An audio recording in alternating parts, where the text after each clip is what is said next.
இன்றைக்கி நான் வந்திருக்க இடம் வந்து பார்த்தீங்கன்னா, ஃப்ரெண்ட்ஸ் கார்ஸ் அப்படின்னு சொல்லிட்டு ஒரு ஒர்க் ஷாப் கேரேஜுக்கு தான் வந்திருக்கேன் நான். என்ன ரீசன் அப்படின்னு சொல்லி வந்து பார்த்தீங்கன்னா, இன்றைக்கி நம்ம கார் வந்து காலையிலே வந்து பார்த்தீங்கன்னா, இன்ஜின் ஆயில் சுத்தமாக இல்ல. ஏன் அப்படின்ட்டு பார்த்தா, கீழே வந்து ஃபில்டர் வந்து டேமேஜ் ஆகிடுச்சு. அந்த ஃபில்டர் போனனால மொத்த இன்ஜின் ஆயிலே இறங்கிடுச்சு. அவங்களே சொன்னாங்க, "கொஞ்சம் கேப் விட்டுருந்து ஒரு 100 கிலோமீட்டர் ஓட்டினீங்கன்னா கண்டிப்பாக இன்ஜின் சீஸ் ஆகிருக்கும். கரெக்ட் டைமுக்கு எடுத்துகிட்டு வந்துருக்கீங்க" அப்படின்னு சொன்னாங்க. உண்மையிலே எனக்கு கேட்டவுடனே ஸ்டன் ஆகிடுச்சு எனக்கு. சரி, ஓகே. அதுக்கப்புறம் வந்து அந்த இன்ஜின் இது எல்லாமே பெட்டெல்லாம் கழட்டி பார்த்தாங்க. ஃபில்டரெல்லாம் நல்லா இருக்கான்னு பார்த்தாங்க. ஃபில்டர் எல்லாமே நல்லா தான் இருக்குது. ஃபில்டர்லாம் ஒரு டைம் ஹேர் அடித்து செக் பண்ணி போட்டாங்க. போட்டு முடிச்சுட்டு அதுக்கப்புறம் வந்து பிரேக்கு அதெல்லாம் வந்து ஃபுல்லாகவே அட்ஜஸ்ட்மெண்ட் பண்ணாங்க. ஏன்னா பிரேக் லைனிங், ஏன்னா அது ஒரு டைம் நம்ம மேலே தூக்கி எல்லாம் செக் பண்ணுறோன்னா இதையும் பண்ணிவிட்டா ஒரு வேலை முடிஞ்சிருந்தாங்க. பிரேக் லைனிங்கு, பிரேக்கு இது எல்லாமே ஓரளவுக்கு பர்ஃபெக்டாக செக்கிங் கரெக்டாக தான் இருக்குது அப்படின்னு சொன்னாங்க.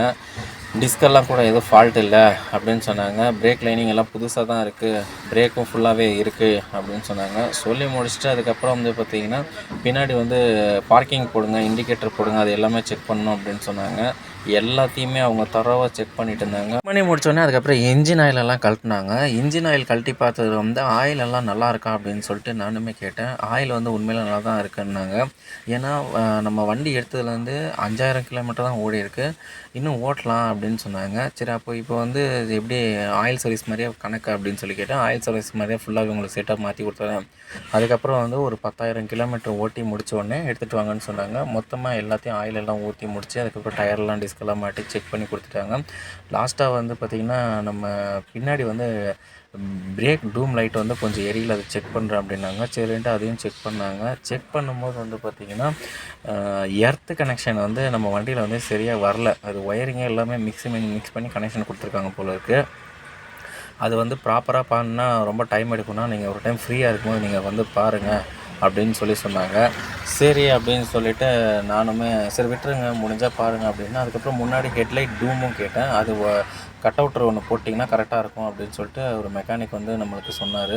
சொன்ன உடனே அதுக்கப்புறம் வந்து பார்த்திங்கன்னா, அந்த ஃபில்ட்ரு மாற்றினது வந்து காமிச்சார். இதுதான் ஃபில்ட்ரு மாற்றிருக்கு அப்படின்னு. இதுக்கு முன்னாடி போட்டிருந்தது வந்து பார்த்திங்கன்னா, நம்ம வண்டியில் வந்து பெரிய ஃபில்ட்ரு, அதாவது வந்து ஒரு ஸ்பீட் பிரேக்கரில் ஏறிறதுனால அந்த டச் ஆகும்போது வந்து கீன்னு சத்தம் வந்தாலே அது இதாகிடுமா, அந்த ஃபில்ட்ரு போயிடுமா. இது வந்து சின்னஸு, இது அந்தளவுக்கு வந்து கீழே ஒன்றும் பெருசாக டச் ஆகாதுன்னு சொன்னாங்க.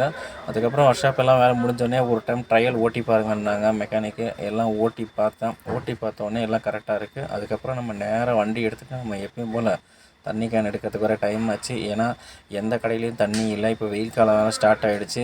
சுத்தமாக தண்ணி இல்லை, எல்லாம் ஃபோன் பண்ணிகிட்டே இருக்கிறாங்கன்ட்டு உடனே நேராக கிளம்பி வந்துட்டேன் நான். இப்போ அடுத்து நம்ம தண்ணி போடுற வேலையை ஸ்டார்ட் பண்ணிவிட்டு ஒன்று ஒன்றா போட வேண்டியது தான்.